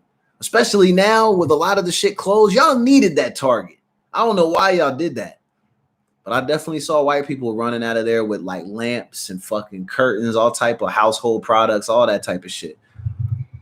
But you had white people online all day slandering people, talking about, see, it's just despicable. They're just animals. All they do is rot and get pissed off, and it's really not even that bad out here. No, this place is fucking hell. It's terrible out here. There's a lot of good things that come from it. There's a lot of amazing people that you'll meet. Earth is beautiful. There's so many sights that you can see. It's never ending. There's not enough time within life for you to see all of the wonders that is this place that we, inhabit. But there's a lot of this terrible shit too. And it's this shit that we're dealing with. Like I said at the beginning of the show, we literally witnessed on tape, we watched a person plot and fail to execute a murder. And you're probably like, oh my God, what is he talking about? I'm talking about Amy Cooper. We watched her plot and fail to execute a murder. She was mad that she was told by someone else to put her fucking dog on a leash. She approached the man. The man said, back up. And she instantly goes to, oh, you want me to back up? Okay. Well, I'll back up. And I'm going to back up. And I'm going to activate my tears, pal. You have just pissed off the wrong woman. And I'm going to go into full bitch mode. Hello, 911. Oh, my God. Please send help immediately. I am so scared. It's me and my dog. Yes. Yes, the dog is white too. Yes, I'll hold. Okay, you're back? Oh my God, please send the cops. I am scared for my life. Oh my God, hurry, he's black. I don't even know. He's black. Yes, it's a black guy. Can you not hear me? I said he's black. Send help now. Oh my God. Line cuts out. That's how I imagine all the calls to 911 by white women. They all sound like that. Oh my God.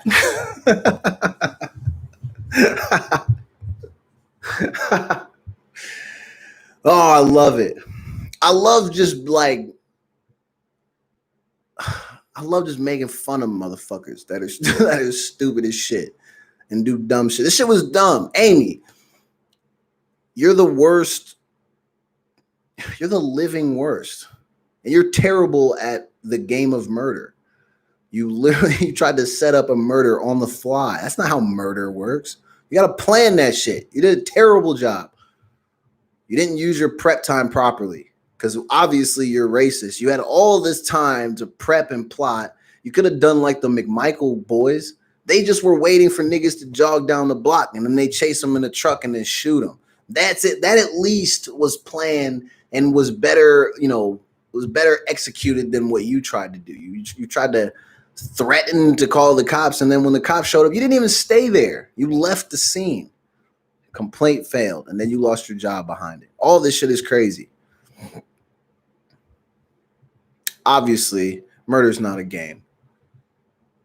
Shit is despicable. What happened to Ahmaud was terrible. If those people did plan that, they're scumbags. Why do we have people out here plotting to murder people? There's nothing that any human can do to you. I don't want to say nothing because there definitely are some things, I'm sure. But most of the things that some of these people are getting upset over when you catch them on tape, it's not worth taking the other person's life. It never is. It's always petty shit, man.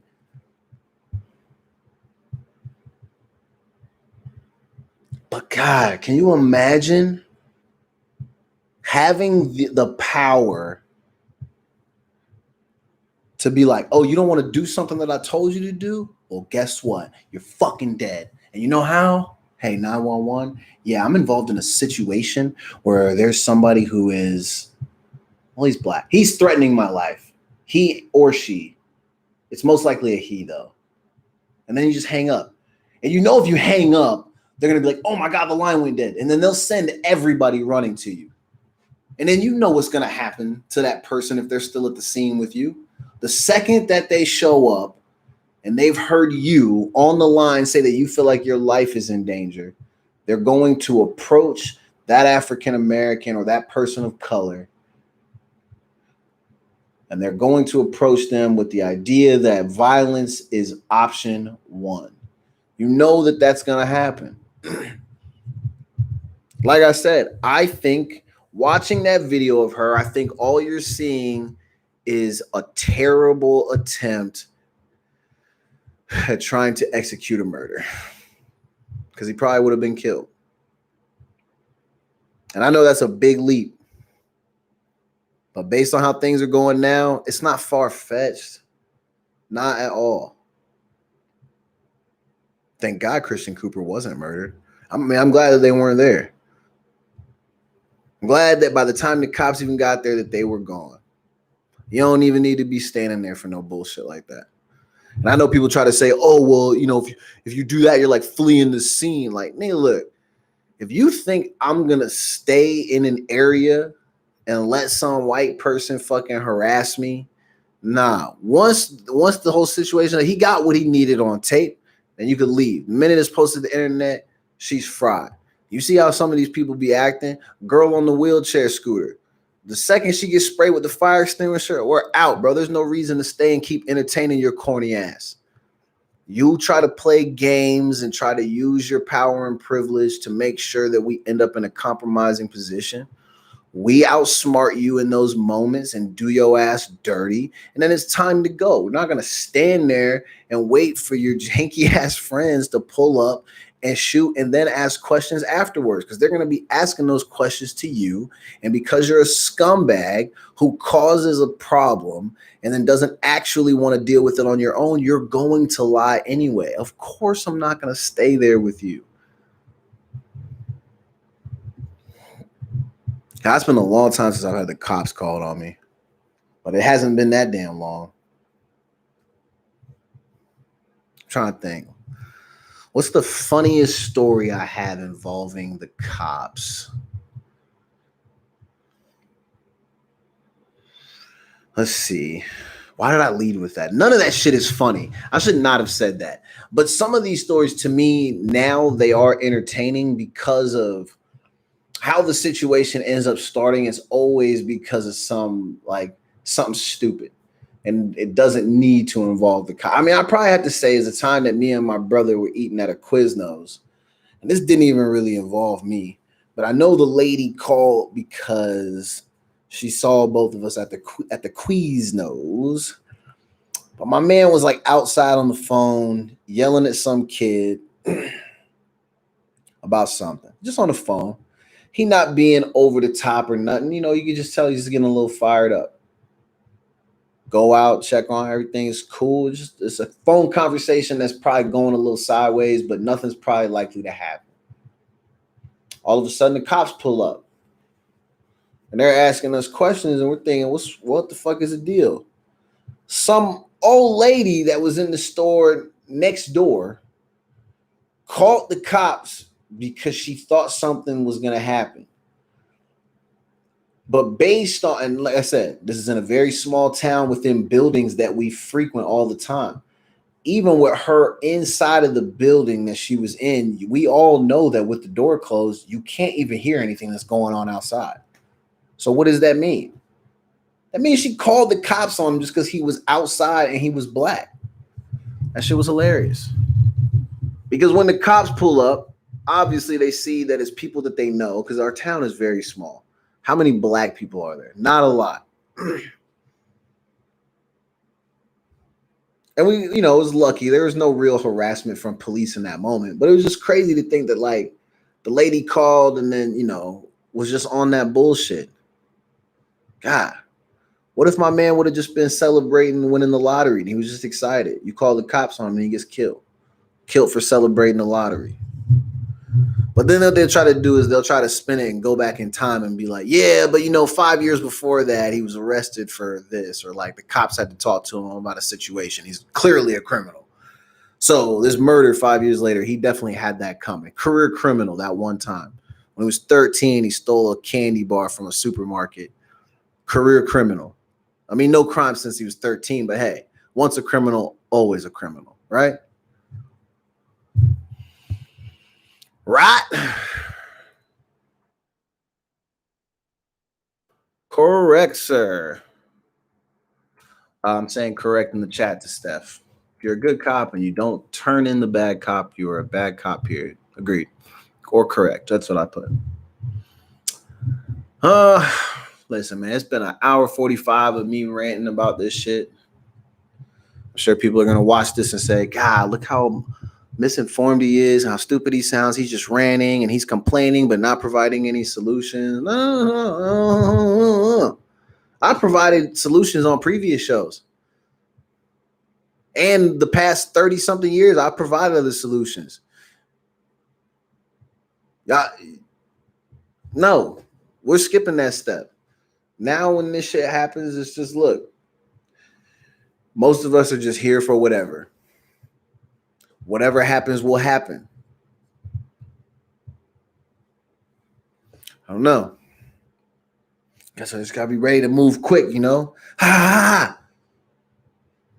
That's probably not gonna work or be effective against anybody. But still, if I pull that out and y'all see that on tape, I'm gonna give you some good laughs before I end up on an RIP shirt. You're gonna be like, you see how my man hit him with the ha ha ha? And y'all gonna be laughing. Oh, I know there's no need to explain shit. That's my other thing. I appreciate you saying that, Steph, but listen. For all the white folks that are like, oh my God, I can't believe you. How can you go on and say the things that you say? And da da da da. Look at all the blessings that you have, and you should be oh so thankful. Man, fuck you. Don't tell me shit, bruh.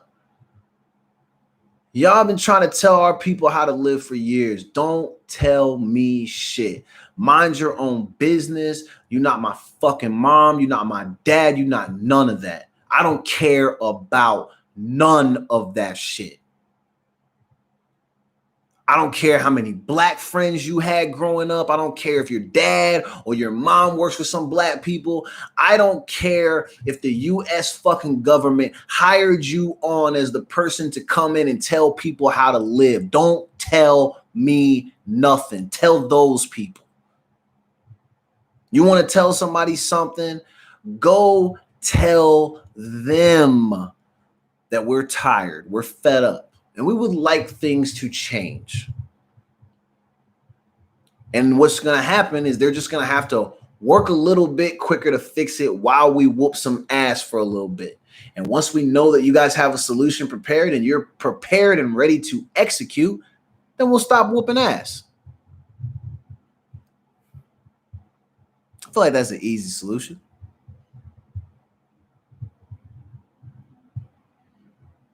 And I want to make it clear, that does not mean, again, anti-violent. I don't want none of that shit. Everything can be resolved via conversation.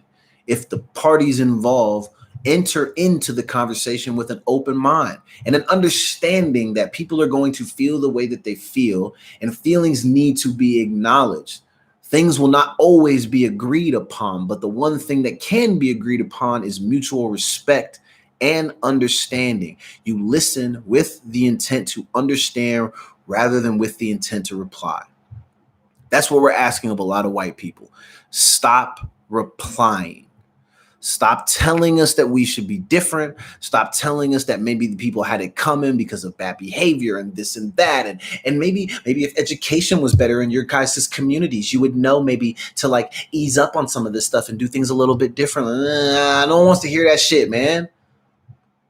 No one wants to hear that shit. Just sit there and listen. Let your friends express how they feel, how angry that they are. Let them talk and just say, fuck. Ugh. If anything, you should just say, I'm mad that I can't do more for you. And it's okay because we understand that there are limitations. We're not expecting you to be superheroes.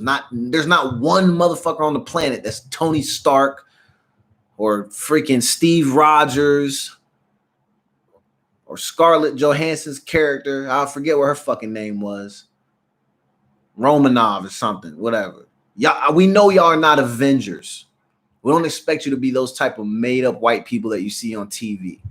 But you can at least be the ones that are like, yo, I understand how you feel. And I only understand from a specific capacity. If you can actually relate, that's awesome. But we don't want you to try to pretend that you like, oh, I can feel it. Just be like, look, man, I understand your pain. How can I support you? Offer yourself and hold your solutions until asked for. That is the one thing I definitely want to communicate. I can definitely appreciate how some of you maybe have what you feel are like some good ideas, but I feel like the times in which you try to present them, it's so bad within the conversation. Approach is everything. Don't listen to one of your African-American friends go on a rant and have them tell you how upset they are with the things that happen within their community. And then you go, man, that sucks. Man, but I guess if you guys just did this, then you'd probably be okay. The second you do that, you're talking about ruining a friendship. If you really value your friends, you'll just sit back and you'll listen. And again, my last thing goes to a lot of the single moms who have mixed children.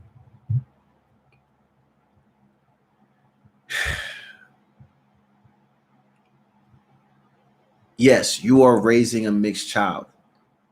That's a major responsibility. You have a lot on your shoulders. Some of you do an amazing job. But some of you definitely should understand something about tact.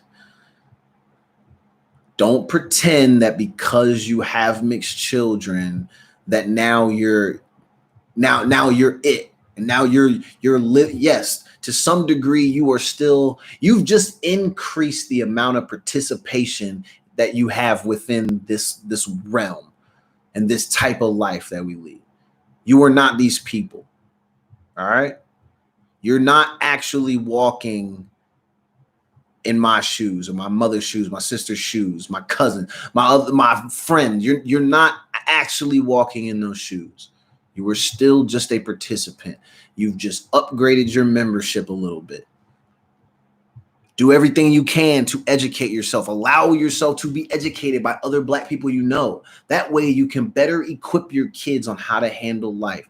It's not to say that none of you aren't already prepared, because like I said, I know a lot of amazing single mothers who are raising their mixed children to be absolutely amazing kids. And they deal with this type of adversity on a much better level than what I did when I was a teen, and much better than some of my friends that I even know. And that just shows you that the changes can come per generation. It all depends on the effort of the parent and whether or not you actively want to choose to teach your kids what right and wrong is and teach them how to love rather than teaching them how to hate. So I'm not saying that there aren't people out here killing it and doing a great job, because there absolutely is. But there are a lot of you that really think like, look, just because, Buddy cream pied your shit, and then now you have a child that now you think that like you've been in these streets or something like that. That's not what we need for y'all to do. We don't need you to try to flex your pretend Black card. We don't need that.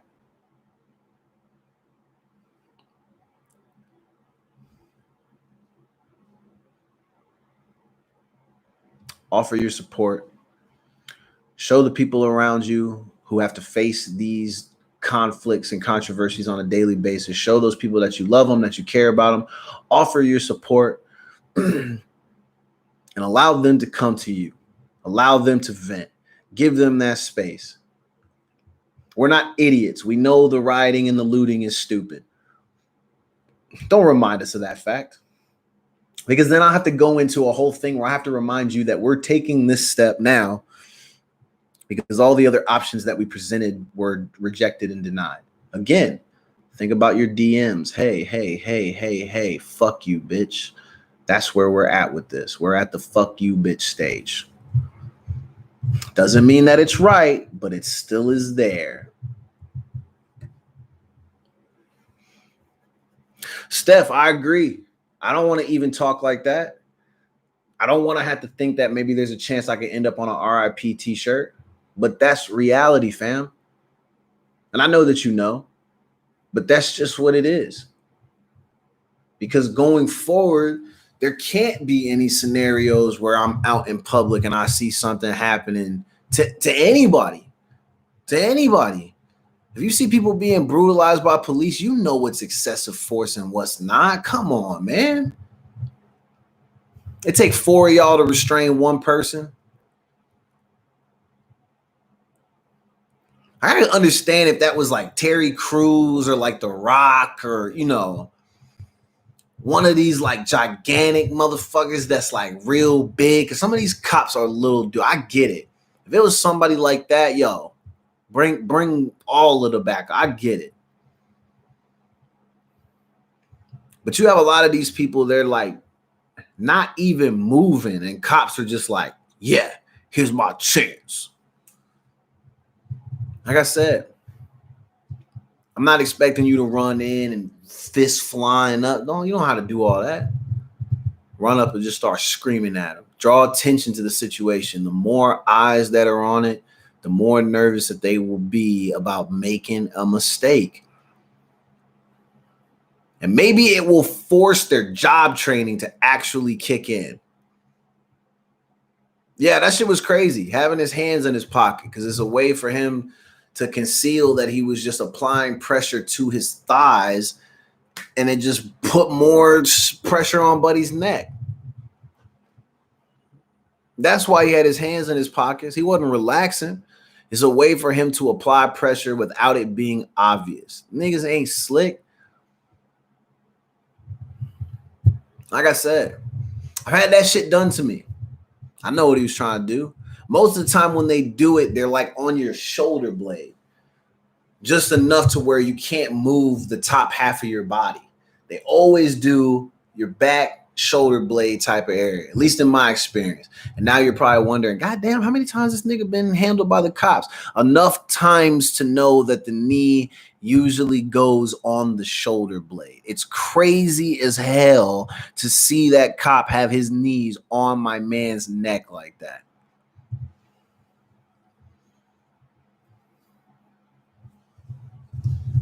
All right, let's do a 1 minute quick countdown. The Karen page that I follow on IG is freaking lit.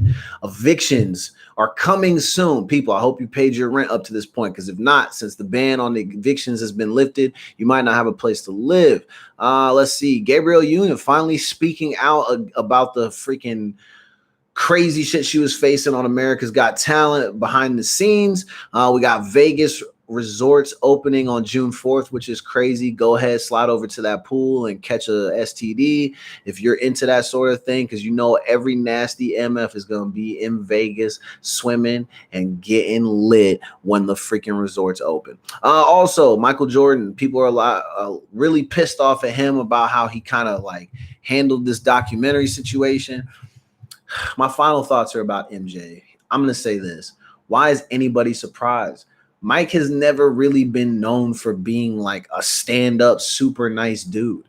He was just a great athlete. If you were expecting more from him, you're a complete fucking idiot. You guys got to just start believing these people. Allow them to be good at their craft and stop expecting that because they're famous that they should also be all these other things. You don't get to dictate that. People make their own choices. None of this stuff surprises me. It also doesn't change his status as a basketball player. We already knew Mike was an asshole. I've known for years some of this stuff. I mean, shit, even back in the day, we knew that he refused to take a pay cut to have Tony Kukoc come play on the team. He didn't want to do that, but you needed Tony to get some of those rings. I mean, maybe he didn't need them. I don't know. It's Jordan. But we also knew about the whole Isaiah Thomas thing. People were like, oh, my God. Now there's audio saying that Jordan said he didn't want to play with Isaiah. So he didn't stop Isaiah from being on the team. The voice on the other side of the phone heard his complaints and his cries and decided to appease him and didn't add Isaiah to the squad. Mike didn't do that. His stature did that. What are you going to do if you're the guy on the other side of the phone? You're going to be like, no, Mike, listen here. We're adding Isaiah, and you're going to just have to deal with it, mister. No, Michael Jordan's the best player on the planet. If Michael Jordan quit the team because you don't do what he say, what do you think's going to happen? And y'all are acting like LeBron ain't forced his way to get on better teams and get better players and all. Like, come on, man. People do stuff. People say things. They do all these fake ass, lame ass expectations that y'all put on all these strangers is fucking crazy. People are what they are. That's the end of our damn show. We only played a couple songs, and I didn't even play that game record. I'm going to play it on Sunday when we start the show on Sunday, because by then we'll have more developing information on a lot of this race crap that we're dealing with. Shit, by Sunday, there might be a full war ignited. Hopefully not, because I'm not really trying to do any war type of shit this weekend. I'm trying to relax. But anyway, man, it's been real. You've been tuning into the Meaningful Jackson show. I hope I did all right, man. I hope y'all like it. If not, I don't know. I'm still going to be on Sunday. The stream is over.